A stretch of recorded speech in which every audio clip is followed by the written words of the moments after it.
Hello, this is Dave from net4truthusa.com and Veterans for Constitutional Law, VFCLL.com.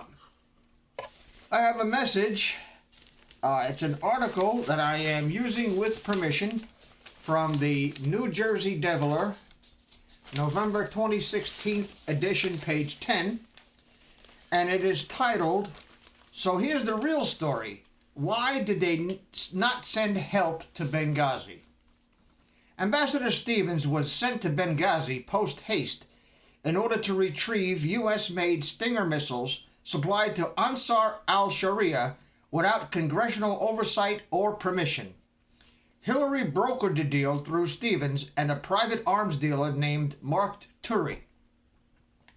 Then some of the shoulder-fired missiles ended up in Afghanistan, used against our own military. It was July 25, 2012, when a Chinook helicopter was taken down by one of our own Stingers, but the Taliban soldier didn't arm the missile and the Chinook didn't explode, but had to land anyway. An ordnance team recovered the serial number off the missile, which led back to a cache of Stingers being kept in Qatar by the CIA. Obama and Hillary were now in full panic mode, and Stevens was sent in to retrieve the rest of the Stingers. This was a quote-unquote do-or-die mission, which explains the stand-down orders given to multiple commando teams. It was the State Department, not the CIA, that supplied them to our sworn enemies, because Patriot wouldn't supply these deadly weapons due to their potential use on commercial aircraft. Then Obama threw General Patriot under the bus after he refused to testify that he'd okayed the bullshit talking points about a spontaneous uprising due to a YouTube video. Obama and Hillary committed treason, and this is what the investigation is all about. Why she had a private server in order to delete the digital evidence, and why Obama, 2 weeks after the attack, told the UN that the attack was because of a YouTube video, even though everyone knew it was not. Further, the Taliban knew that this administration aided and abetted the enemy without congressional approval when Bomer created the Select Committee and the Taliban began pushing Obama administration for the release of 5 Taliban generals. Traitor Sergeant Brigadi was traded for the generals. So what do we have? A traitor as the President of the United States that is not only corrupt but compromised. A woman that is a serial liar, perjured herself multiple times at the hearing, who is running for President of the United States. Only the politicians with their hands out, palms up, will support her. The reason why no military aircraft was called in? It's because the administration knew our enemies had Stingers. And that is signed Reader Albert W., U.S. Army, retired. Well, folks, I guess the cat is out of the bag. In a very short article in the New Jersey Deviler, November 2016, and I will leave subscription notes and how to get a hold of the publisher of the paper down in the description section. We always knew that these people were corrupt and they did not have the interests of the United States at heart. We also know now what the story was all about, because the ambassador had to be killed in order to cover up this story. Another one of the fatalities that can be attributed to the Bill and Hillary corruption. And corruption is a very, very weak word to use in this context, and this unbelievable act of treason against the United States. We, the people, have to stand up and demand the abolition of this thing that plagued the United States for a long, long time, and that's the ability of the president to pardon anyone he wants to. If a crime is committed, the punishment should be exacted. And the president should not have the ability to pardon his co-conspirators and his accomplices in treason. This is Dave from Net4TruthUSA.com. Please like and share this video and pass it around to everybody you know, because this needs to get out. This needs to get out. If from now until the inauguration of Donald Trump, something is going to happen, they're going to pull something to distract the American people away from this issue. And it's not only Benghazi, it's the pay-for-play scheme, the Pizzagate. All of this stuff is coming to fruition. It's coming to a big pinhead, like a big pimple that you pinch on your face. It's about to burst. It's about to blow up in their face, and they're scared shitless. And we, the new mainstream media, the mainstream media, CBS, ABC, NBC, MSNBC, all of them are liars. They're fake news, they're bullshit artists, and they're propaganda machines for this corrupt government that's been running this country since JFK was assassinated. Thank you very much for listening. I have to make a correction on the previous video segment. I used South Jersey Deviler. It's New Jersey Deviler. It should be South Jersey Deviler. There's the paper right there. November 2016 edition.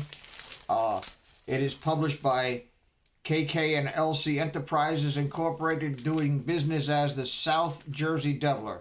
Post Office Box 691, Elmer, New Jersey 08318-0691. All the information will be down in the description section. Please pass this video along. Do like and share, please. That helps a lot. Thank you very much.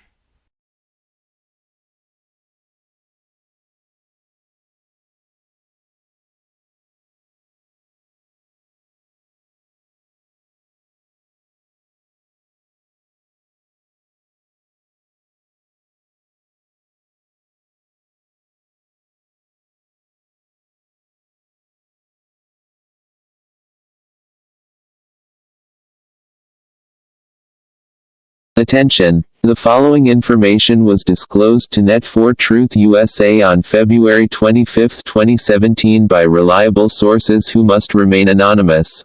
These sources have been vetted and have proven to be reliable. The timeline of future events is beyond our control. However, my viewers should take this information seriously. My NYPD and New York AG insiders, along with several vetted and reliable sources, have informed us that New York FBI, working with NYPD and computer forensics specialists at FBI Quantico, have discovered hundreds of gigabytes of extremely disturbing video content located on a private and encrypted cloud server that has been accessed from the laptop and desktop computers seized from Anthony Weiner back in 2016. According to the sources, the material was accessed through what is known as the dark web, with a special browser on the Tor network. Tor conceals the identities and IP addresses of its users and their online activity from surveillance and traffic analysis by separating identification and routing. It is an implementation of onion routing, which encrypts and then randomly bounces communications through a network of relays run by volunteers using Tor around the globe. The disturbing material allegedly includes several thousand videos of children as young as 4 years old being sexually tortured, with the use of foreign objects, as well as being raped and sodomized. The information also implied but not specifically alleged that there were a number of snuff videos included in the cloud archive. Let me repeat that. The information also implied but did not specifically allege that there were a number of snuff videos included in the cloud archive. When asked specifically about the nature and number of the alleged snuff videos, the source refused to comment or make any further disclosure. When asked to disclose who were the perpetrators of these crimes, or if anyone specific could be identified from the videos, one source replied in the affirmative, and declined further disclosure. All the other sources declined to answer. One of the sources commented that, quote, "A few dozen well-known politicians on both sides of the political spectrum and several famous Hollywood celebrities are positively identified in the videos, and many more are being investigated." End quote. When again pressed for names, the sources declined to answer, except one source who commented that those named in one of my previous videos titled Coffee with Dave number 30 were among them, saying, quote, "There are about a half dozen that you left out." End quote. I asked the source closest to the investigation if the number of yet undisclosed suspects was the reason for the delay in making formal arrests. The source responded that the scope of the investigation is wider than anything ever in U.S. history, and that if the suspects were to realize that they were hot targets of the investigation, they would most likely flee U.S. jurisdiction as their financial resources are practically unlimited. The source affirmed that because of the number of suspects and who they are tied to, is the reason for the delay in the much-anticipated arrests that were supposed to have happened before February 22, 2017. When the source closest to NYPD was asked if the encrypted cloud archive was tied to Hillary's private server in some way, the source responded, quote, "Hillary's entire hard drive, unbeknownst to her, was archived to Dado Incorporated's cloud backup. Platte River Networks also had made image backups of her hard drive as a part of their maintenance plan. The hard drive of Hillary's server has been reconstructed in its entirety. Emails she deleted referenced the encrypted cloud archive, but no direct hyperlinks to the cloud folder were found in those emails." End quote. I asked one of the sources if the investigation was being extended to international levels. The source responded that FBI, OSI, NYPD, LAPD, DC Police, Chicago PD, Interpol, Scotland Yard, RCMP, Royal Thai Police, Vietnamese Royal Police, and Haitian National Police are all involved in the investigation of child sex trafficking. The source could not speculate on the progress or nature of involvement of these agencies, but said that, quote, "It's a real clusterfuck." End quote. The source then volunteered that the alleged human trafficking busts in California that resulted in 474 arrests were not arrests for child trafficking, but were low-level prostitution operations and did not include any politicians or high-level government officials. Getting back to Pizzagate and Anthony Weiner's computer. The NYPD source told us that what is contained on that hard drive was, in fact, information that could be used to blackmail and compromise a number of government officials. Although the source would not disclose who could be compromised. The source added that the drive also contained an encrypted partition, and a folder named Life Insurance, which had nothing to do with insurance policies, but contained information about money laundering, fraud, pay-for-play schemes, and other crimes related to the Clinton Foundation. As for the allegations of child trafficking and ritual satanic child abuse, the source declined to either confirm or deny the existence of any such data on Weiner's computer, per se, but added that the investigation into the content of the cloud server data was massive, and is still ongoing as of today. The source also intimated that a number of high-capacity pen drives were recovered in the investigation, and that those drives contained, quote, "some very incriminating files." End quote. This reporter believes that the volume of incriminating evidence is so overwhelming that a complete investigation to its logical conclusion may take months, if not years. It is apparent that the targets of the investigation are numerous, and reliable sources speculate that up to 30% of DC politicians, of all political persuasions, are involved. If this is true, and this reporter has every reason to believe that it is, then we have nothing short of a new American Revolution on our hands. The criminals will be taken down, and the government will never be the same again. My NYPD source told me that what was found so far on Weiner's computers is, quote, far, far beyond the pale of anything ever encountered by the Special Victims Unit, or the INS for that matter, and seasoned investigators were made physically sick. If the public were to see this on the news tonight, by tomorrow Washington, D.C. would be a pile of ashes. End quote. The source was obviously upset to the point that I literally could feel the rage over the phone. As for impending arrests, this reporter cannot estimate a timeline, but even without informed sources, anyone putting the pieces of the puzzle together from the WikiLeaks emails alone, would know without a shadow of doubt that the majority of Hillary Clinton's time as Secretary of State was spent writing emails, and planning how to use her position to gain contributions to the Clinton Foundation from foreign governments. In that same vein, Podesta and Wiener spent inordinate amounts of time emailing about pizza, and using code words that are known to the FBI as pedophile codes. The DNC and Clinton have never alleged that the WikiLeaks emails were doctored, forged, changed, or fabricated. All they could do is to say they were hacked by the Russians, who had nothing to do with the leaks. We now have mountains of irrefutable evidence that tells the story of out-of-control corruption and the commission of the worst crimes that can ever be committed against helpless human beings. As for those of you who have been anticipating perp walks covered by the mainstream media, I believe that it is only a matter of time before it happens. It either happens soon, or the sources will go public at the risk of losing their jobs, and perhaps even their lives.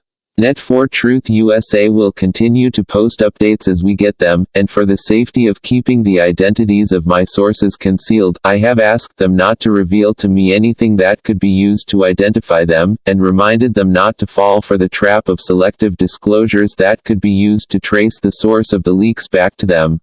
So what I am reporting here is not only reliable because of the sources, it does not include anything that would impede an ongoing investigation, and is vetted by the sources as reliable and accurate. I thank you for watching and encourage you to support our efforts using one of the links. GoFundMe, Patreon, or PayPal, in the description section. Peace and Godspeed.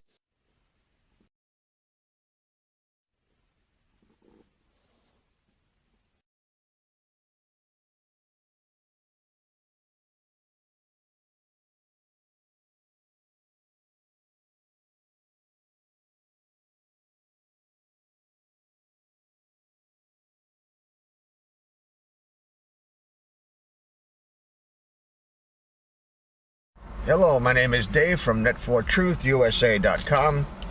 It is Monday, May 1st, 2017. Welcome to another Coffee with Dave. This is number 77. Today I want to talk about sources for news. A couple of my sources who have in the past been very reliable and even reported to me things that were reported days later have made mistakes, obviously. And one of the mistakes seems to have been the report that Bill Clinton, what's the matter, baby, is on his last legs. I don't know what to make of this. I am currently investigating the source, and several backup sources said that this was true, and now there are indications that it was fake. I am beside myself because this source was formerly reliable and seems to have made a mistake. Now, nobody's infallible. Like I said in a previous video, everybody makes mistakes. But I'm the only one who's going to sit there and tell you when I made a mistake, and I apologize if it was a mistake. I am still investigating, and if anybody has any sources to prove or disprove the health issue with Bill Clinton, that he's going to die and that his family's gathering around him and waiting for him to croak any minute, just shoot me an email or give me a comment in the comment section down below. That aside, I want to speak about the justice system in this country. First of all, and foremost of all, we have put our faith for many, many years, hundreds of years, into a system that has never been tested. That's like building a car and putting it on the road. Brand new model car, new engine, new type of everything. You're putting it on a road and never seeing what this car does on a track with a test driver or a fighter plane, you know, without sending it into battle, without first testing it with test pilots. Justice system has never been tested for veracity or efficacy or anything. How would you test the justice system? How would you test it? Here's how you test it. you get a prosecutor, or you get the police, or you get somebody acting as the police to make up a completely fabricated bullshit case against somebody and bring it into a courtroom to see if the judicial process and or the jury finds the person innocent. Never been done. Never been done. There are so many people serving jail sentences right now on plea bargains, not because they're guilty, but because they engaged in what one of my friends used to say is risk management. Risk management. In other words, you look at the thing that's in front of you and you say to yourself, well, do I cop a plea and get 1 year or 2 years in jail, or do I go to trial and end up spending 20 years in jail?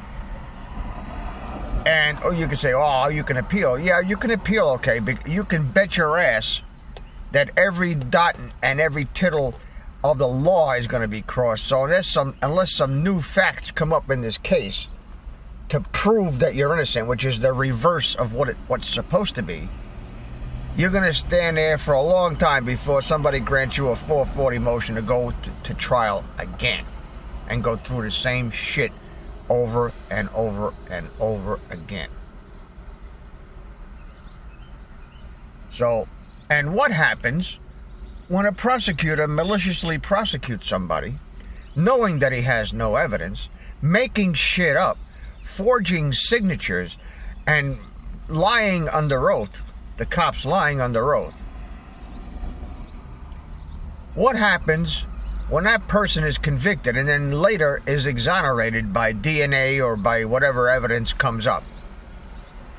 I think the people who are caught maliciously prosecuting somebody should do 3 times the maximum sentence that person would have gotten or did get when he was convicted.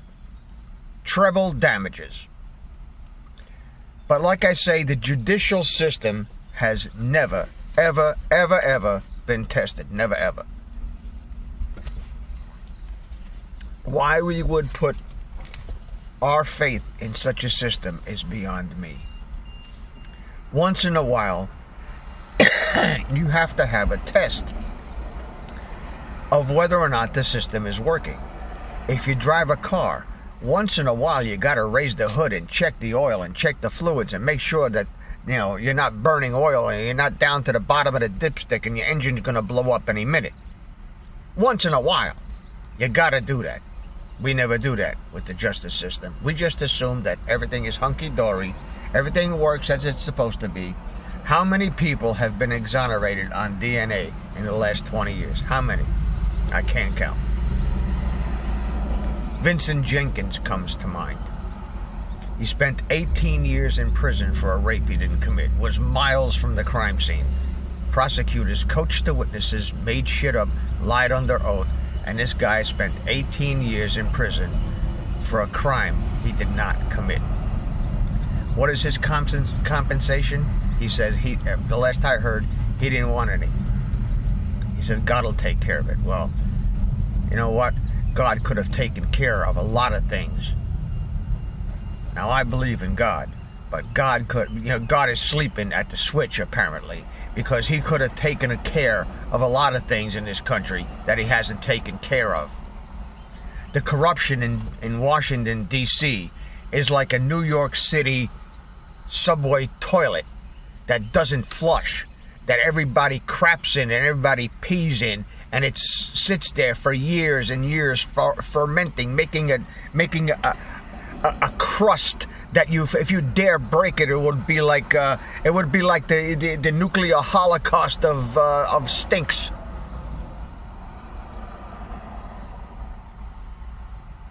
It's unbelievable.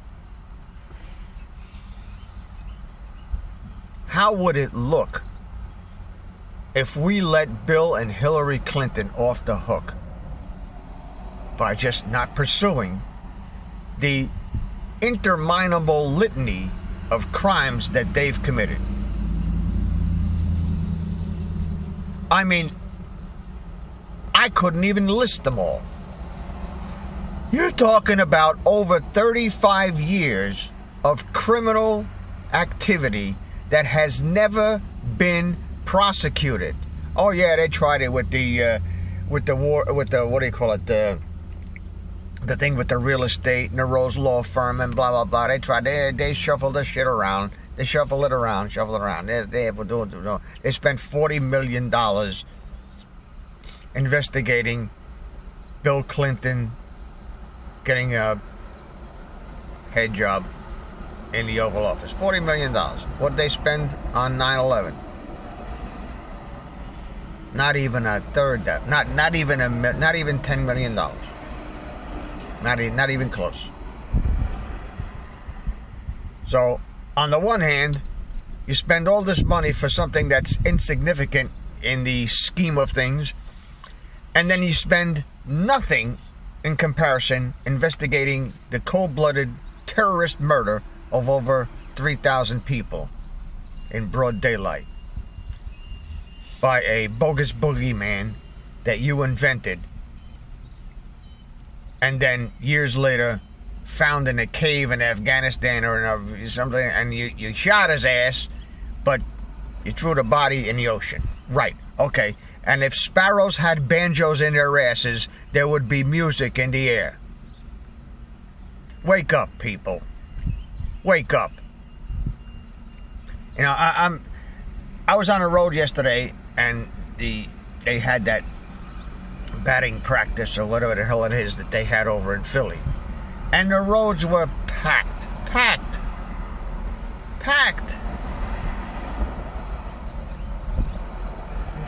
People pay attention to insignificant, unimportant, total bullshit. Bullshit. Who cares? I don't care. Oh, maybe you got it better. Maybe you want to go down and tailgate and be with your friends or whatever you want to do. But that is insignificant. I guarantee you, you yank some of those people that are wearing those cars out of there and they couldn't tell you who the President of the United States is. I guarantee you. They are that stupid. A good friend of mine used to say, stupidity is the pursuit of ignorance. If you're ignorant, you could be educated. You could sit down and read a book, talk to people who know and get informed. But if you're stupid, if you pursue being ignorant, there is no hope for you. Absolutely no hope for you. And some of these people with the pussy hats and the suits on and all this stuff, they are stupid. They are pursuing their ignorance, because if they knew what they were supporting, if they knew what it was that they're holding their signs up for and wearing that stupid hat for, they would change their mind if they had two brain cells to rub together. But it doesn't look like we're going to get any prosecution anytime soon, because the people are not demanding it. Even us. I mean, I'm sitting here spouting off, and I'm reaching at least 8,000 people, because I got over 9,000 subscribers at the moment, and over 80,000 people listen to this channel at one time or another. Am I reaching anybody? I don't know. Am I talking to myself? I don't know.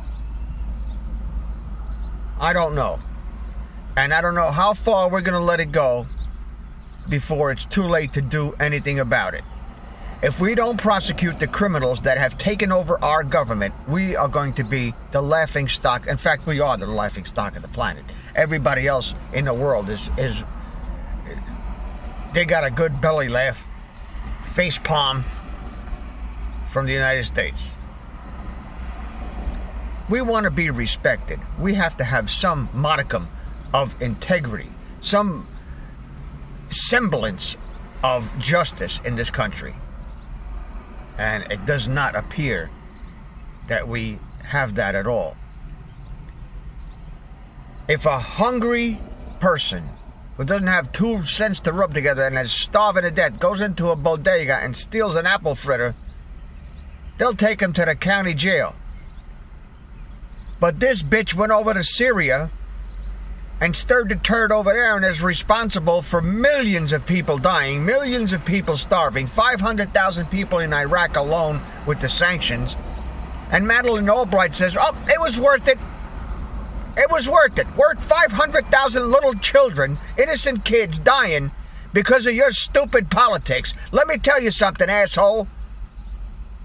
These dictators don't give a rat's ass about their population or their citizens. They don't give a flying fuck about that shit.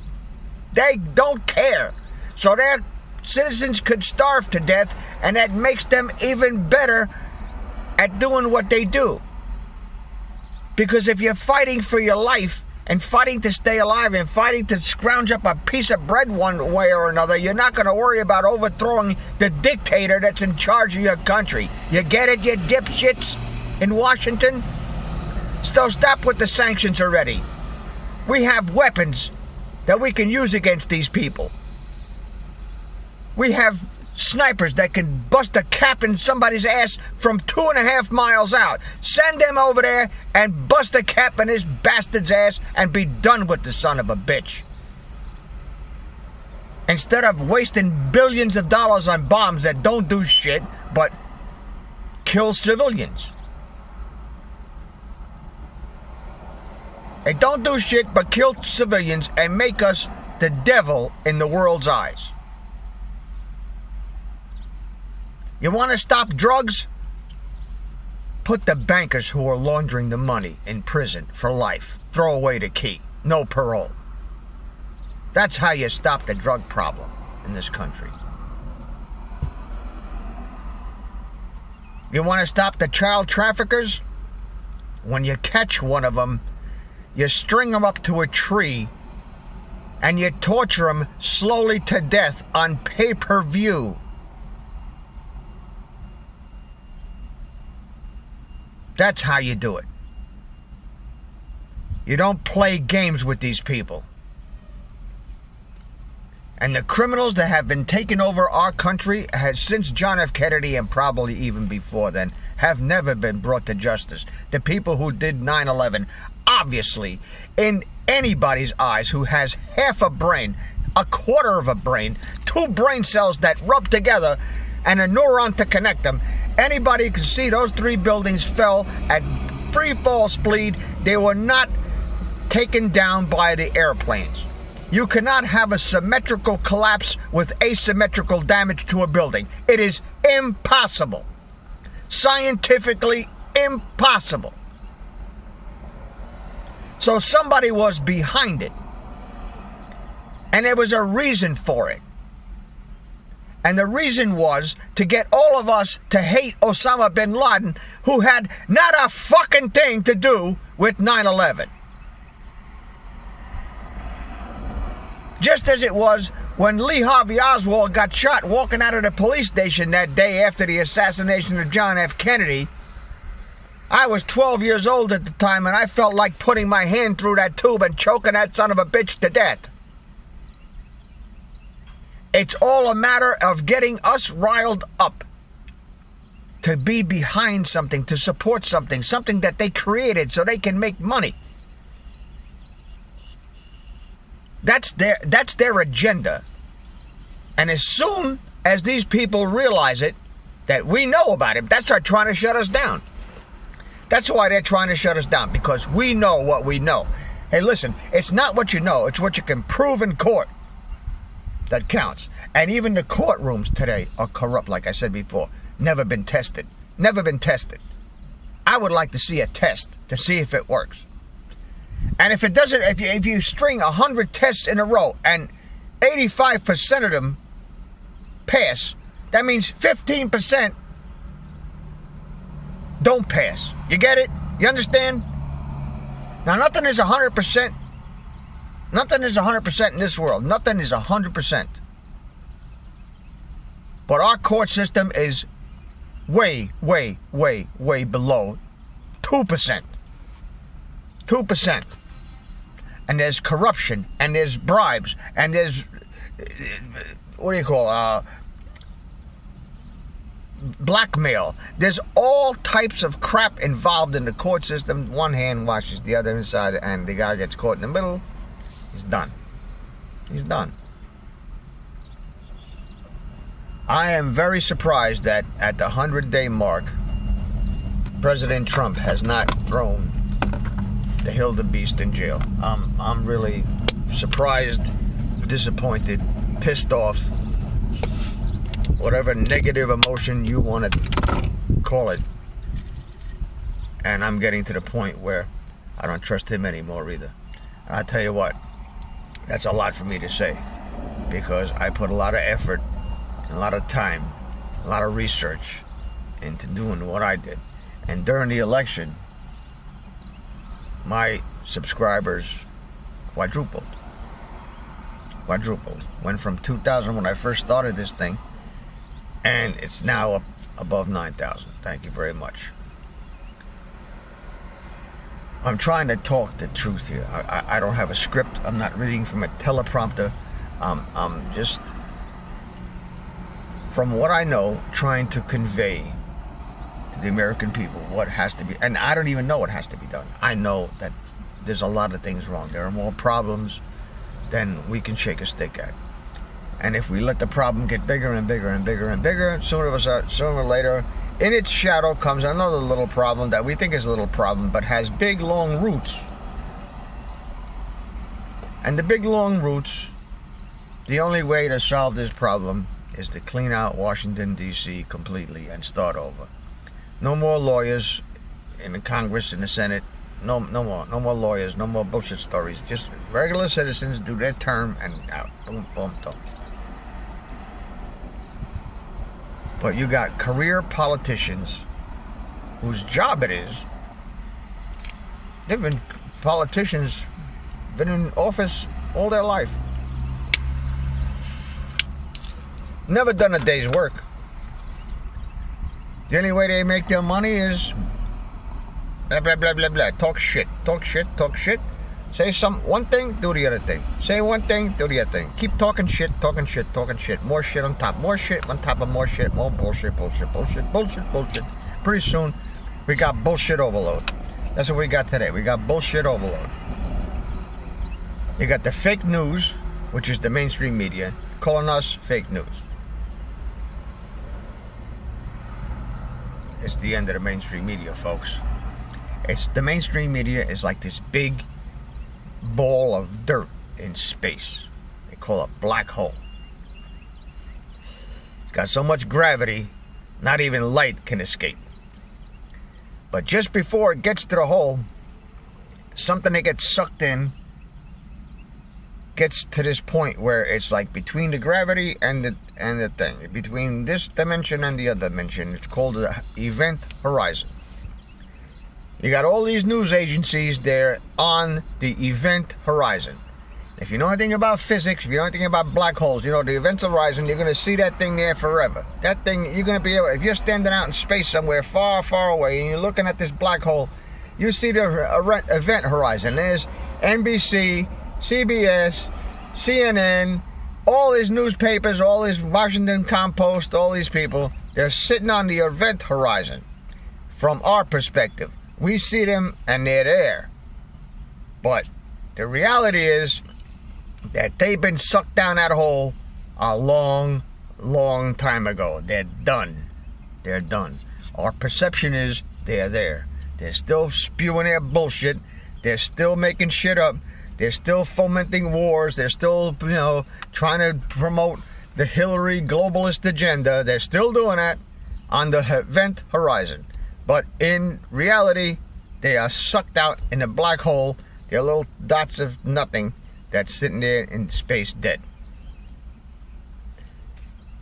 Again, I want to thank everybody who watches this channel, especially my contributors. If you like this channel, if you like what we say here, what we do here,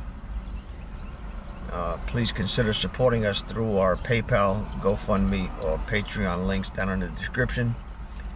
And there has been a lot of concern about Tony Ann. She hasn't been on my video in a while. She's doing well, but she's going back and forth to the hospital, and it's taking its toll. So I'm just sitting here waiting for her to get back. thank you very much for watching. I really appreciate and love all you guys. Please spread the word, share this video. Thank you. Thank you very much.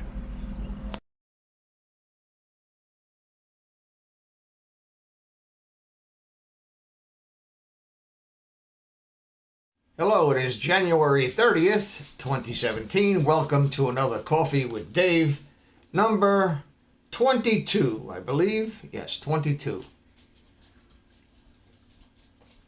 And today, before I start, I would like to quote you one of my two favorite scriptures. It's from Isaiah 6:5. Then I said, "Woe is me, for I am undone, because I am a man of unclean lips, and I dwell in the midst of people of unclean lips. For mine eyes have seen the King, the Lord of hosts." And another one, 2 Corinthians 5:17, therefore, if any man be in Christ, he is a new creature. Old things are passed away. Behold, all things are become new. Today I have a little sermon. It's called Born Again Myths, and you can find a link to where I have this posted on my website, and you can also get a PDF copy of it for yourself. In the Gospel of John, chapter 8, verse 44, Jesus called Satan a liar and the father of lies. We know what a lie is. It is an untruth that is designed to cause the person being lied to come to the wrong conclusion or to accept something in their minds as fact that just isn't true. It seems that it is human nature to believe the first thing that comes along that sounds right or that makes you feel good, so that what follows here may upset some of you who have grown comfortable in what makes sense to you, but may not be scripturally sound. I challenge you to become like the Bereans, quote, in that they received the word with all readiness of mind and searched the scriptures daily to see whether those things were so, end quote. Let me put this cigarette out. Acts 17, chapter 11, verse 11. Please don't evaluate the message on the merits of the messenger. I'm just a student of the Bible. Ezekiel chapter 3:17-19 tells us that we are watchmen and are supposed to give the people a warning from God, and if we fail to do so, if we fail to sound the alarm, the wicked will die in their sins, but their blood will be required at the hand of the watchman. I don't want your blood on my hands. I have the obligation to reveal the truth to you, and you will decide whether or not you act upon that truth. If Satan is a liar, and he's the father of lies, what do you suppose he lies about the most? Being God's enemy and seeking to destroy God's plan of salvation since Adam and Eve, it would seem logical that Satan's plan is to keep us from salvation by inventing false salvations. He does this by spreading lies, false doctrines, and damnable heresies. Satan, the serpent, was more subtle than any beast of the field, the Bible tells us in Genesis 3:1. Those who are lied to and deceived do not know they are being deceived. Satan is a master of the half-truth, the lie that rides piggyback on what is logical or what seems right because it makes us feel good. Let us expose some of the half-truths that have been accepted by most Christians and see how we can correct those errors with the truth of the Bible. Myth number 1. Sin is doing bad things. Now, while all of us would agree that doing bad things is a sin, does that mean that doing bad things is the definition of sin? When we think of bad things, we usually mean things that are culturally unacceptable, and the danger here is that our culture has accepted as normal some very creepy behavior. So things like homosexuality become accepted by calling it an alternative lifestyle. The murder of abortion is socially accepted as choice. They, among a litany of other evils, are accepted, and we risk the danger in not seeing the sin for what it really is, As a nation under God, we've become spiritually insensitive. In Ephesians 2:1 it says that we are dead in trespasses and sins. The following verse tells us that the prince of the power of the air is the spirit that now worketh in the children of disobedience. In Romans 5:21 it says, death is passed upon all men, for that all have sinned. Our deeds, what we do or don't do, cannot save us. In Isaiah 64:6 we are told, all our righteousnesses are as filthy rags. Isaiah 59:1 says, the Lord's hand is not shortened that it cannot save, neither his ear heavy that it cannot hear.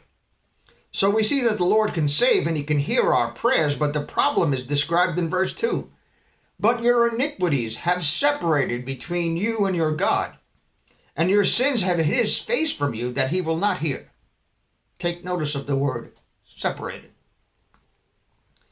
So sin separates us from God, and Psalm 51:5 says, behold, I was shapen in iniquity, and in sin did my mother conceive me. In other words, we're born that way. Now it is difficult. Let me turn this camera. Now it is difficult for us to believe that a newborn baby can do bad things, so we say that a baby cannot sin. He is innocent of any culturally unacceptable thing, and therefore is acceptable by our sin definition. I submit to you that while doing bad things is sinful, even a baby is conceived in sin, because our accepted definition is only half the truth. In John 3:4 it says, whosoever committeth sin transgresseth also the law, for sin is the transgression of the law. In verse 8 it says, he that committeth sin is of the devil, for the devil sinneth from the beginning. So we have an apparent conflict between a newborn baby who is innocent of wrongdoing being a sinner, sin being defined as doing bad things. Sin then must be something else. Let me give you a better definition.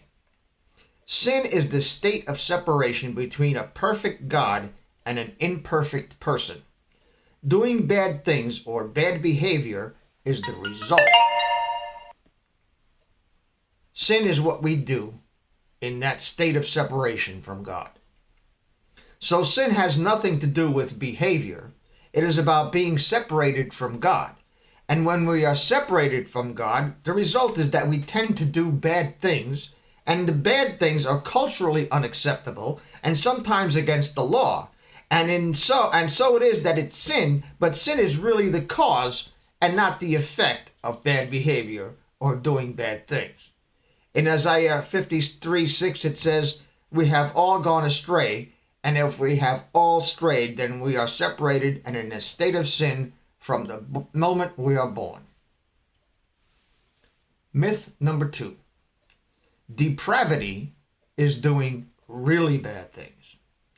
It stands to reason that if we say sin is doing bad things, then depravity, someone who is depraved by our cultural standards, it's someone who does something really rotten, evil, sick, perverted, and really extremely morally wrong and criminal. The Bible says, the heart is deceitful above all things and desperately wicked. Who can know it?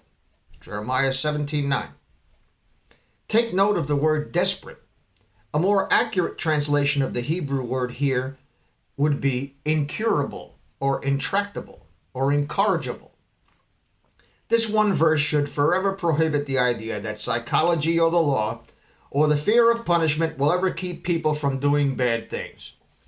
We are born imperfect and thus separated from a perfect God, and in our separation from that perfection, we do bad things or we do really bad things. Suppose I was a computer salesman trying to sell you Pentium computer chips, and I told you that just one of the 3.4 million microscopically small transistors on each chip was burnt out. But the chips worked. They worked anyway. I could sell you the chips for half of what a Pentium chip costs. Would you buy those chips from me? Probably not. Therefore, we see that any imperfection is cause for rejection, even by our standards. In this case, the chip is 0.000001% bad, and so we call it bad, and we reject it. In James 2:10 it says, "For whomsoever shall keep the whole law," which is impossible for us to do because who can even name all of the 613 Levitical laws, and yet offend in one point, he is guilty of all. The analogy to a computer chip is easy to see. Philippians 2:5 tells us, "Let this mind be in you, which is also in Christ Jesus. Therefore, if we, in whatever minuscule degree, are not completely like Christ, then we are not like Christ at all." There is a deficiency or a defect. The defect is cause for rejection. We need a new definition. Depravity is primarily a deficiency, not debauchery. It is the lack of complete righteousness before God. Myth number 3. Guilt is a bad feeling about doing bad things. Because man was created literally in the image and likeness of God, he has a conscience that troubles him about doing bad things. When Jesus was asked what he would do by the Pharisees who had caught a woman in flagrante delicto of committing adultery in John 8:3-11, he said nothing but stooped down and wrote something in the dirt with his finger. After they had asked him again, Jesus challenged them and said that he who was without sin should cast the first stone. The scripture is not explicit, but it is apparent that Jesus was probably writing their sins in the dirt, and when the Pharisees were confronted, their own consciousness convicted them, and they fled. Did they have a bad feeling for their sins? Obviously they did. The question is this: is that bad feeling the thing that caused them to drop their stones and turn away? Is that bad feeling guilt? The Bible says no. Think of this logically for a moment. If guilt is a feeling, then we can absolve ourselves in this society by making all of the bad things we do, all the violence, illicit sex, abortion, drugs, homosexuality, false witnessing, libel and slander, thievery, murder, infanticide, etc., make it all legal and socially acceptable so that nobody ever needs to feel bad or feel guilty about the things that they do, because everybody does it. You can see how dangerous this line of reasoning is. This is precisely the path that this society has taken, and it is the reason that we are in so much trouble today. God did not make laws or give commandments in order to create a workable social structure. His laws are a reflection of his nature. If stumbling in one point of the law makes us guilty of violating all of it, then we are not like God at all, and we are not worthy to stand in his presence. The Bible says the wages of sin is death. And sin being separation from God, not necessarily doing bad things or doing really bad things, we are all destined to hell unless we are born again. Unless the righteousness of Jesus Christ is imputed to us, it would seem then that we are in need of a new definition. Guilt is a fact in God's mind and in the books of heaven, not a bad feeling about doing bad things. Guilt is the state of being in debt to God's perfect justice. So you see the equation we have created here. We are all separated from God, and in that state of separation, we do bad things and really bad things. By God's perfect standard, we all fall short. We have a deficiency, and we have broken the entirety of the law. Therefore, we are depraved because of our deficiency, our lack of complete righteousness before God. Furthermore, we are sinners and are guilty even if we don't feel guilty, never broke the law, or even if we lived a life of total debauchery. Born that way? Yes. Born that way, all of us. Myth number 4. In order to be saved, I have to believe some facts. By far, this is the most dangerous myth of all because it lies at the core of God's solution to the sin problem, and thus it is the primary focus of Satan's deception. If I were to write an epistle to the church on this issue, it would be something like this. Brothers, I would not have you ignorant of the facts. I must tell you that by the perversion of the English language in our time, the gospel of Jesus Christ has been diluted. You have read in the scriptures and heard it preached from the pulpit that we are all saved by faith. This is simply not so, and let me tell you why. It is not that we are not saved by faith, not that faith in Jesus Christ won't save us, but because of what the word faith has come to mean, how it is defined. Many of you will say that faith is the same as belief, and that belief is merely to accept some empirical facts as what they are, the truth. You therefore reason in error that to accept some immutable facts as true, you're saved. Dearly beloved, the devil and his demons accept the facts and tremble. By this line of reasoning, Satan also believes and has perhaps 1,000 more times faith than you or I. We know that the devil is not saved by this kind of faith, and neither are we. Understand this, dear brothers and sisters, that the facts are self-evident, that God exists and that he created the universe, the earth, and all that we see around us is only denied by a lunatic or a fool. The devil himself knows and believes what cannot be denied. Therefore, we must be careful with our words, even such a simple word as faith that we think we know the meaning of. I implore you to be vigilant of the perversion of the language that you may correctly divide the word of truth which is written in the Gospels.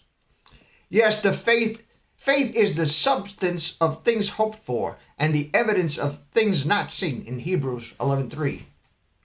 However, because we accept the facts that are true whether we accept them or not, does not mean that we have faith unto salvation.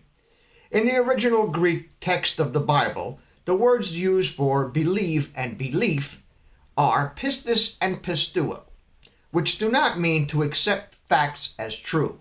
They mean to transfer trust. That, my dear brethren, is an entirely different thing. To have faith as is written in the Bible, as the original languages of the Bible, we are meant to convey it. Faith means to transfer trust. We must trust the Lord completely, putting our very lives into his hands. Trust is not believing that God is. That is a fact. Trust is not even believing that God can do something, has done something, or will do something. Trust is believing that God can and will do something for you. In this case, it's trust that God's grace by the atoning sacrifice of Jesus Christ has bought you at a price. 1 Corinthians 6:20 and 7:23. And paid your ransom from the gates of hell.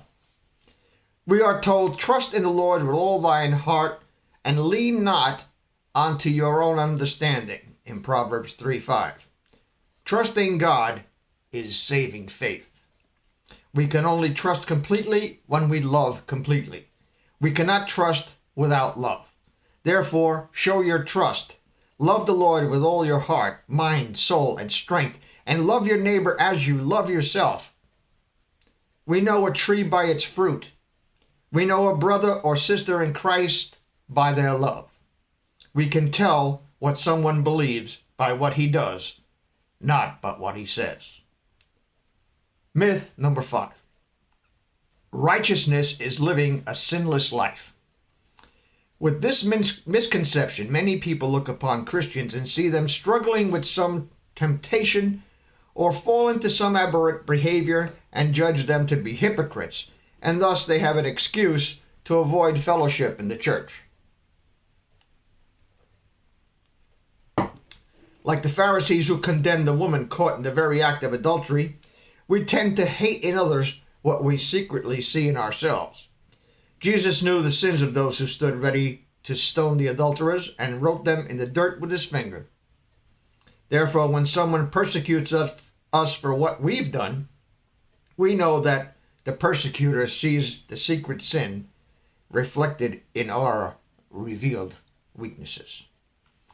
The truth is that it is impossible for a human being to live a totally sinless life, and so righteousness in any degree cannot be earned by living a clean life. There is no such thing as partial righteousness before God. We are either perfect or flawed. There is no middle ground. God deals in absolutes in much the same way as we would deal with a Pentium computer chip. Any deficiency, any flaw, or any defect is cause for rejection. The only way to be righteous in the eyes of God is to have that right imputed or freely given to us by God. For he has made him, Jesus, to be sin for us who knew no sin, that we might be made the righteousness of God in him. 2 Corinthians 5:21. Therefore, our faith and trust in Jesus Christ allows us to stand boldly before God, claim a state of complete righteousness, and be worthy of eternal life because of Christ's sacrifice for us. We therefore also need a new definition of righteousness. Righteousness is the state of imputed perfection, in which, although sinners and depraved in our own weakness, we appear sinless and perfect in the eyes of a loving God, whose only begotten Son paid the ultimate price for our redemption. Therefore, the righteousness of a born-again Christian believer is not affected by the fact that he occasionally falls into some sin in his human weakness. The Christian's walk is a journey that demands increasing trust in God, is never a destination of perfection by one's own strength. For by grace we are saved through faith, and that not of ourselves, it is the gift of God, not of your own works, lest any man should boast. Thank you very much for listening. God bless you, Godspeed, and if you would like to support this ministry and this effort here, please use the links down in the description. This is Dave from net4truthusa.com. Thank you very much. Godspeed. Do you suffer from tinfoil hat syndrome? Are you suffering from dementia from watching CNN, ABC, CBS, or reading the New York Times, Washington Post, and other propaganda rags? Well, medical science recently made an amazing discovery. Geosmin, decalan sulfide bicylic pharmacyl diphosphate hydrobromide methylisoborneal has proven in clinical tests to completely cure these symptoms in 75% of participants, and significantly alleviate symptoms in the remainder of those in the study. However, there were some side effects reported.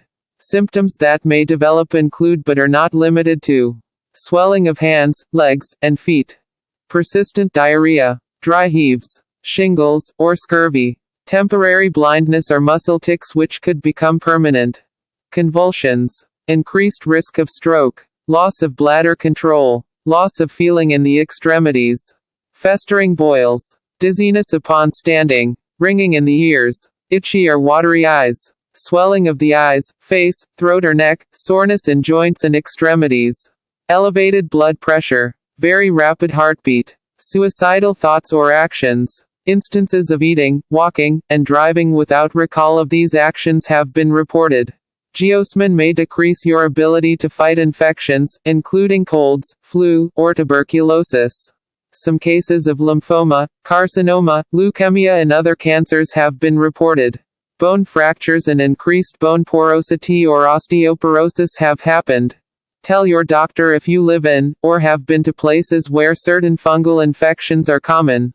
In rare cases, geosmin may cause PML, a brain infection that could lead to death or severe disability. Discuss your alcohol use, and tell your doctor about any other drugs or medicines you are taking, including the recreational ones.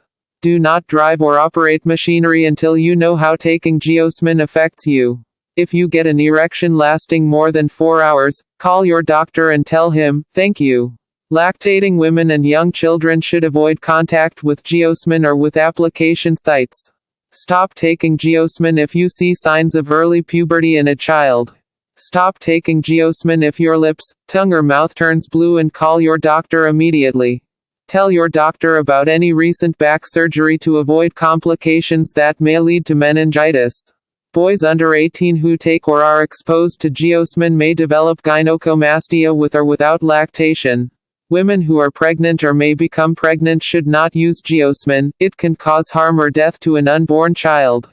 Stop taking geosmin and tell your doctor if you get a lump or swelling in your neck. Don't take geosmin if you have a skin infection. Prolonged use of geosmin may result in increased core body temperature, and in rare cases, spontaneous human combustion have been reported. Geosmin has no known dietary restrictions, and no need for periodic liver function tests. And the needle's thin. Ask your doctor if geosmin is right for you. Act now, and we'll double your order. Just pay separate processing and handling. If you have trouble affording your medication, well, tough.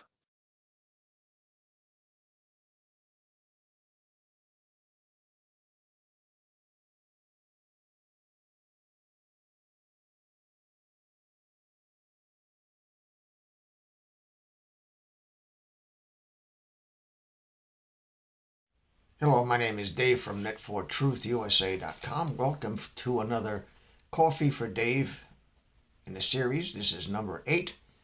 And today we're going to be talking about the Mandela effect.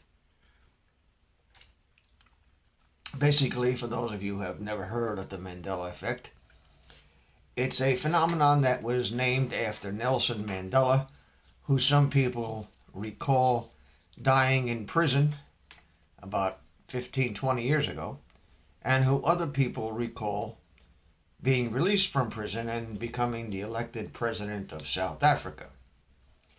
And this effect has mushroomed and expanded into other things, such as verses in the Bible being changed. And I'm not talking about, changed by the publisher. I'm talking about a physical book that you have in your possession that you know what it said, and then when you go back to it to read it, remembering what it said, all of a sudden now it changed. And it seems this phenomenon is very real. It's been reported on by a number of people here on YouTube and on social media. And one YouTuber has noticed that some of these effects have changed, and I'll leave the link in the description for all of the ones I think relevant.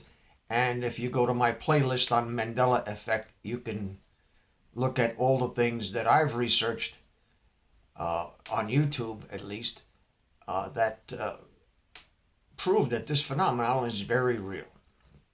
No one really knows what is causing this, whether it's just collective lack of memory or memory lapses or changes in memory.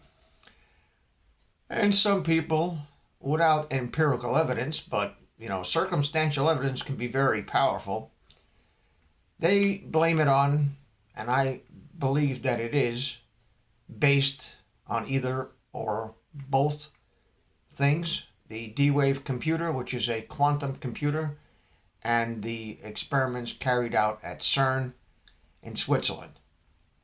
Now, what most people don't realize is this: the entanglement effect of atoms at the quantum level has been proven to be true. Einstein called it spooky action at a distance. It's experiments with antimatter. Antimatter is simply matter that, when it touches antimatter, explodes, annihilates, worse than an atom bomb. A gram of antimatter being released into the real universe, the matter universe, they say is equivalent to 14 Hiroshima bombs. When antimatter loses containment in one location, say in Switzerland, their entanglement, it's hard to describe because I really don't understand it myself, but this is what I get from this. Their entanglement, their spooky action at a distance, causes all the antimatter that's contained to also lose containment. That means if there's an explosion at CERN, there's going to be antimatter explosions everywhere that antimatter is contained. That's a little bit scary. I think they're fooling around where they shouldn't be fooling around. But here is what I think the Mandela effect is tied to. The D-Wave computer claims to solve problems that could not otherwise be solved by even supercomputers tied together, Cray XMPs and the latest, supercomputers they have out there. Can't solve these problems because they're astronomically huge to begin with, and then they become a geometrical progression of problems to solve. The D-Wave computers claim to enlist the assistance of parallel universes to solve problems. They have bits that can be in two states at once. How that works, I have no idea. And I have an associate's degree in computer science that goes way back when I worked for IBM for 25 years. And that concept, it boggles my mind. But here's what I think is happening. Hillary Clinton and all the Democrats and all the people who are corrupt government over here and all the governments of the world that are colluding with them, they're Illuminati, all the mainstream media, they have so many lies to keep track of, so much corruption to keep track of, that they put all this stuff into a spreadsheet and then they put it on a Cray computer and it blew up. The Cray computer says, I can't handle this. I can't handle all this. I can't keep track of all this crap. So they went to the D-Wave computer and they put all their stuff that they had to keep track of, all the lies and the lies that had to cover up the lies and the lies that obfuscated the cover up for the lies that covered up the lies. They put that into a D-Wave computer and they corroborated with all the other universes, the millions of other parallel universes that there were. And the D-Wave computer said, you know what, I can't handle all this bullshit. There's too much bullshit in the universe. And it crashed and it started doing things like changing the names of Milky Way bars, put little squiggles in the Ford logo, change verses in the Bible, because there's just too much bullshit in the universe. Too much bullshit. Can't keep track of it all. Exponentially expanding. Too much bullshit in the universe. And it crashed. That's what happened. That's what I think what happened. Too much bullshit in the universe. Crashed the D-Wave computer. Couldn't handle it. This is Dave from net4truthusa.com. Have a very happy New Year.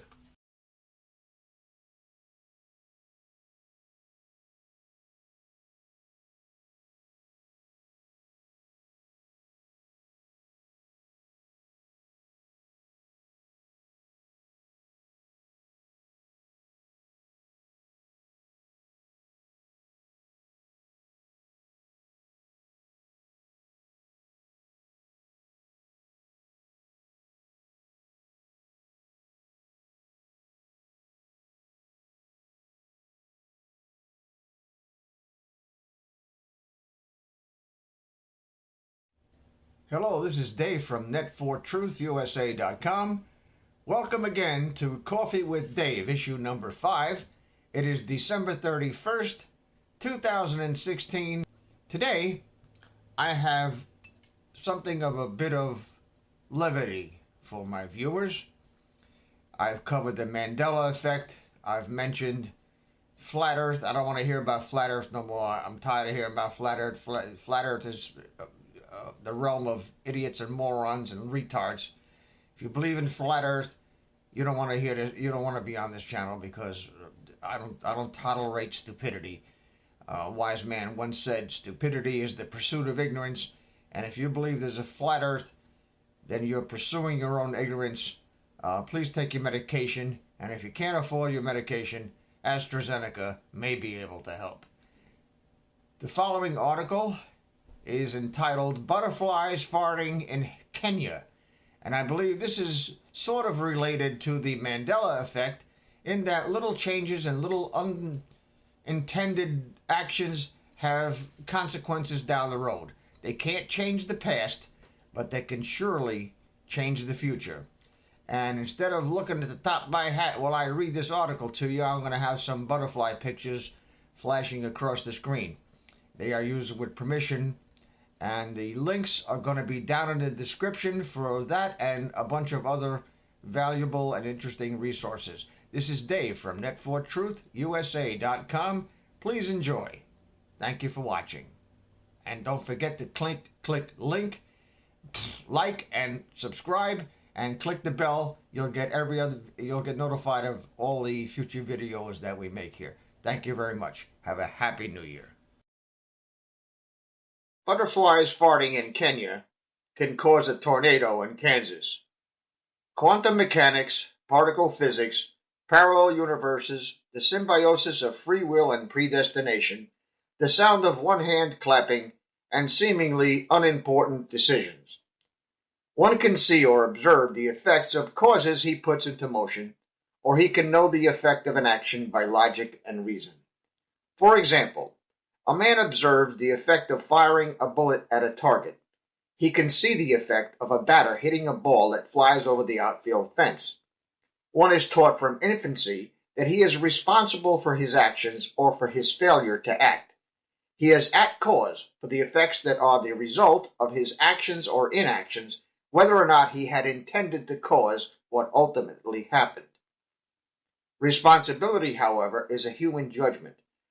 Responsibility requires that an effect is intended and could be reasonably foreseen by the person initiating the cause. It therefore follows that it is possible to be at cause without being responsible. People in general have problems with the terminology and thereby do not have a firm grasp of the concepts. I think it would be safe to say that if most of us could foresee the long-range effects of what we do without much thought, it would be a much different world indeed. There are the seeds here for endless discussions. However, some very important axioms must be taken into account in order to speak with any authority here. There are natural laws involved that must be known, and must be known as laws, not rules or guidelines. In the physical universe, the laws of the sciences, physics, mathematics, gravity, momentum, etc., cannot be violated. They are immutable and self-enforcing. For instance, the effect of an action always follows the cause, and a cause itself is dependent upon prior effects, some of which may seem to be irrelevant. Just because we cannot make the connection to remotely related causes or see into the future in order to decide whether or not we should take some action or withhold it, does not mean that these cause-effect relationships do not exist. It is a true datum that good or pro-survival causes for the most part go unnoticed, while evil or contra-survival causes create an effect that is noticed or manifested almost immediately. For example, firing a bullet at a person's head, cause, creates the intended death of an enemy, effect. Everybody takes notice of a dead body. It is in the way at first, and then begins to stink. Upon even a cursory examination of the corpus delicti in this example, there is no doubt as to what the cause was, a bullet. And if the perpetrator was not observed in flagrante delicto, then the person responsible can be determined by forensic science. A person who would mediate such a dispute before it came to gunplay is at cause for an effect also. The effect is that the bullet is caused, never to be fired. The parties to the dispute may thank the mediator, but you're not likely to see this action reported on the 6 o'clock news. The good we do is most often unseen and unnoticed. One may argue that both the good and the bad in the foregoing examples are of equal magnitude. One results in a life taken, the other in a life saved. One can postulate far enough into the future to know that a .357 Magnum bullet fired at a man's head will most probably kill him. One cannot have foreseen that a dispute would, if not mediated, result in a murder. Therefore, the good, the unwitting prevention of evil, goes wholly unnoticed. There are natural laws which are largely unknown, or at least ignored, that determine what can or cannot happen in our universe. Law number 1. Like begets like. Most of the time, evil acts bring about evil acts or undesirable consequences of one sort or another. Religion, biblical admonitions, and golden rules notwithstanding, this is the primary reason that we should love our neighbor as ourselves. Law number 2. You reap what you sow, only in abundance. I like to call this the law of the harvest. Even more reason to keep law number 1 in mind. Reaping and sowing are farming terms. One sows a seed and gets fruit or crops after a while. We know it's cause and effect with plants, trees, and crops, and so it is with actions. We don't see the results right away, but when the crops start sprouting, we know that our planting the seeds caused it. Law number 3. Where there is an apparency of an exception, there is really no exception, only a misunderstanding or a delay in the harvest. The single valid exception could be a test from God designed to bring one to an understanding of these principles. Psychology and psychiatry do not normally concern themselves with anything outside of immediately observable or postulated cause and effect. No quarter is given to the physical sciences in this context, and spirituality, which is becoming increasingly relevant to the physical sciences, is ignored altogether.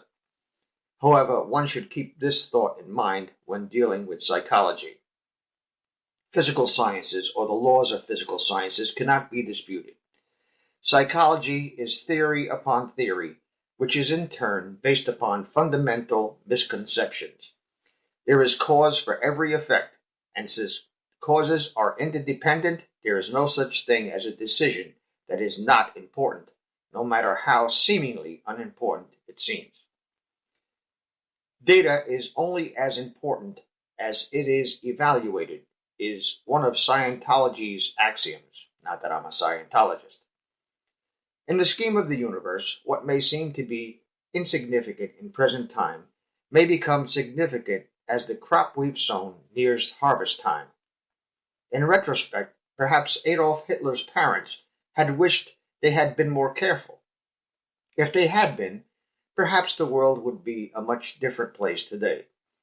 Who could have predicted what would arise down the road? The effects of Nazi Germany are still with us today. So is the effect caused by the fireman who saved a child's life 100 years ago, only we don't see it because we never noticed it to begin with. Cause and effect is an infinitely intricate and complex web that extends from the beginning of time to the end. Each event in that web has a vital part to play. Although a butterfly farting in Kenya is not likely to immediately cause twisters in Kansas and fantastic unforeseen forays into the land of Oz, it could be a vital contributing factor in that the absence of the last straw, as it was, of a molecule or two of methane in this hypothetical tornado could have been prevented. The problem lies in how much methane comprises the last straw. But you can rest assured that there is a purpose for that butterfly and a reason behind the reason that it farts when it has to. God is present not only in physical space, but also in every moment of time as we understand it, past, present, and future. Prophecy is only the history of the future from our point of view. Free will and predestination exist simultaneously, as we can make the choices in the physical universe that take us where we are and lead us to where we are going, which God knew before the beginning of time. God, the spiritual being that so many deny, is and always has been extant in the universe. God exists outside of our concept of linear time. Quantum mechanics has proven that other time and spatial dimensions do exist, and since God created the universe, he controls those dimensions and the laws that govern them. God is, he never changes. An axiom of Scientology states, there is beingness, but man believes there is only becomingness. There is, because there must be, a state of existence in which all points of linear time exist at the same instant, and I must use the word instant, which implies the passage of time, since man has no concept of existence outside the constructs of matter, energy, space, and linear time. Creation, whatever one conceives it to be, is a fact.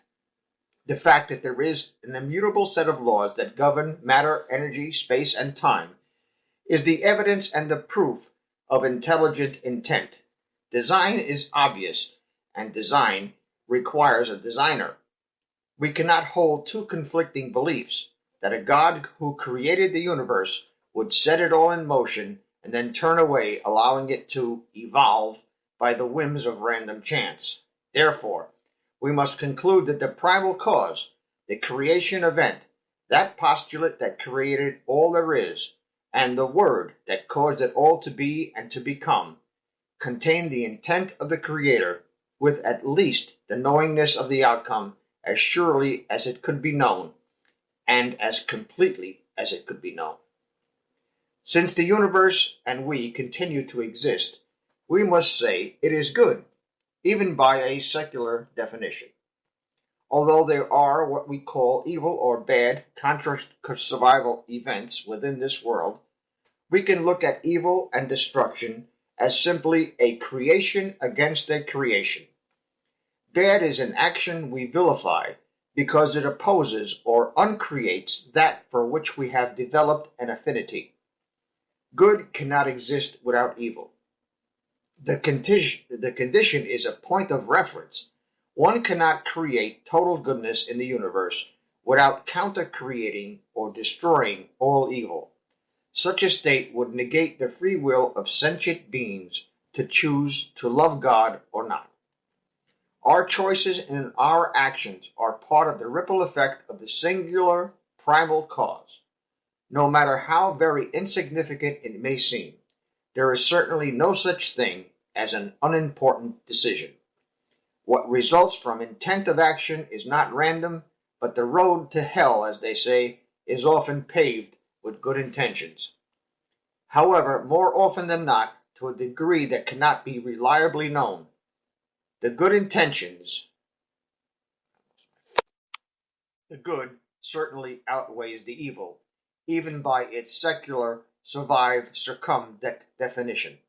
If it didn't, we wouldn't be here to discuss it. While a butterfly fart cannot be said to be good or bad because its long-term effects cannot be known, certainly it can be postulated that a butterfly feels better for having farted, or at least was prevented from exploding in midair should it have decided to withhold a fart for fear of triggering twisters in Kansas. In either case, the fart was inevitable. The choice was either to permit the fart to pass or attempt to restrain it from happening. The control of the fart is an imparency. A law of nature must say a fart must be farted, or farts are inevitable. Decisions are like farts. They must be made, and one can only with a certainty predict the immediate effect of farts. There is no difference with anything else. One may think that discussing flatulence and the Creator in the same article or even under the same set of covers is irrelevant at best, but they fail to realize that a God has a sense of humor, for even one butterfly must say to another, "Did you fart?" Of course, the one who farted has the right, as we all do, guaranteed by the First and Fifth Amendments, to admit, deny, or refuse to answer. The first is unabashed honesty. The second is not denial, but an inability to confront an embarrassing truth. And the latter is an invocation of the Fifth Amendment, which, in most people's eyes, is tacit admission of guilt. Admitted, denied, or left in the hand of a finder of fact to place blame, a fart still has its effect, even if it's only a comment. "Damn, Shorty, that's enough to knock a buzzard off a shit wagon." And a decision to go rub antennas, or however butterflies mate, with someone who doesn't eat burritos for breakfast. As with all things in this life, our actions and even our intentions return to us at harvest time. The English poet John Donne wrote, "Any man's death diminishes me because I am involved in mankind, and therefore never send to know for whom the bell tolls, it tolls for thee. In the context of cause and effect, paraphrasing, L. Ron Hubbard wrote in his book, A New Slant on Life, quote, one never sends to find for whom the bell tolls without full willingness to have tolled it and to have been the cause of its tolling, end quote. Any decision, any action, or action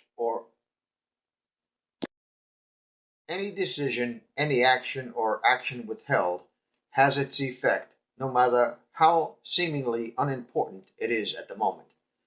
A fart or a bullet released into the universe or withheld from the universe has an effect upon the whole by its very existence.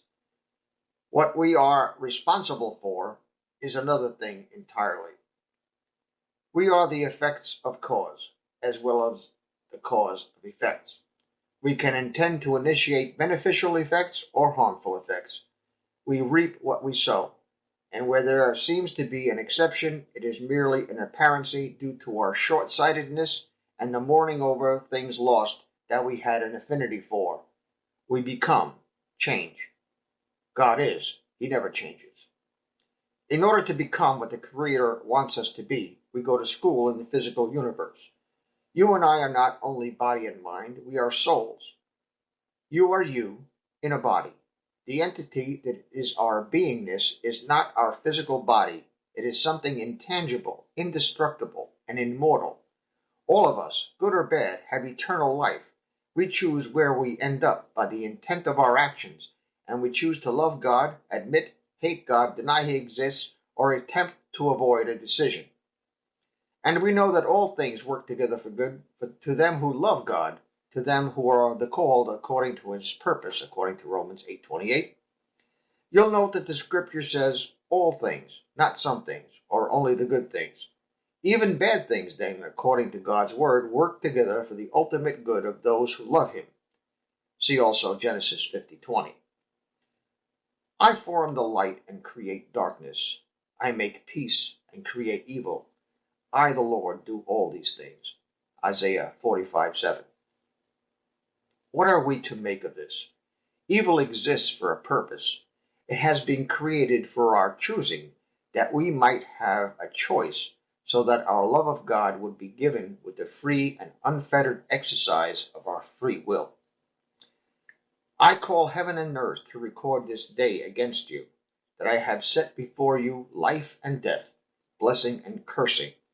Therefore, choose life, that both you and your seed may live. Deuteronomy 30:19.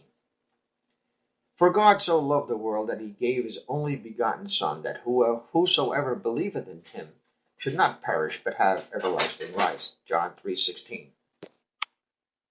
If one believes there is a God, and that there is more to our existence than the instant of time we occupy in the eternity of beingness, then that person must eventually come to an awareness of himself as part of the divine will. However, even this is not sufficient, it seems, to cause intent toward good. Another force or forces, other effects, are in play here. If one cannot postulate that one's actions or actions withheld will affect the world forever, one limits his intent only to the immediate good effect on himself. Intent and motive always arise from the good it performs or is perceived to perform for the individual.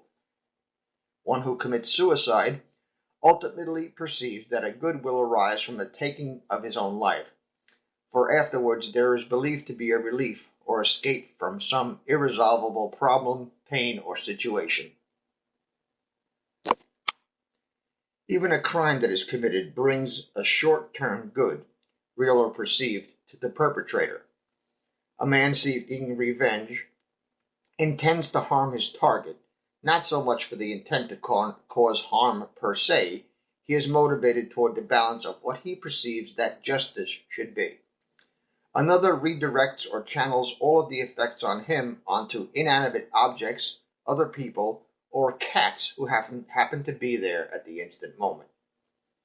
The reader may think it strange that I chose to pick on the flatulence of butterflies to make my point, but it did get your attention if you've read this far, did it not?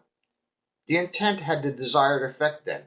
It used your curiosity, or your sick sense of humor, to get you to start reading or listening, and then like a bullet in flight, the action or motion tends to stay in motion until other effects, gravity, wind resistance, potentially dead bodies, or boredom, act against it. The fact if you read this or listened to it, no matter what you think of the article, it has its effect. You will always henceforth think of butterflies in Kenya and twisters in Kansas whenever something happens that you cannot explain or control. When you act or withhold yourself from acting, you will know that an effect, good or bad, is inevitable. And so when you formulate an intent, hopefully the intent is toward a greater good, and your harvest will be plentiful. If that happens to one person out of the many who will read this or listen to it, then a greater good will have been done by writing it than just the immediate effect of making you laugh and think a bit. If so, then I'll consider it mission accomplished. It should also be that because of someone else's reaction, I will have set in motion a persecution of Kenyan butterflies because of their potential to adversely affect weather patterns with their silent but deadlies. Perhaps I shouldn't publish this after all. Therefore, when your bad harvest arises out of your good intent, it does not mean that the natural or God-ordained laws are not working. Beloved, think it not strange concerning the fiery trial which is to try you as though some strange thing happened to you. 1 Peter 4:12. So you see, there are things that happen which are unjust or not fair because our faith, our willingness to put ourselves in our Father's arms, is tested thereby. So we should not think it strange when the exception to the law occurs. The exception is an illusion, an apparency, and is tantamount to saying that because the crop failed this year, that nothing will ever grow from the ground again. Paul continues, But rejoice inasmuch as ye are partakers of Christ's sufferings, that when his glory shall be revealed, ye may be glad also with exceeding joy. 1 Peter 4:13.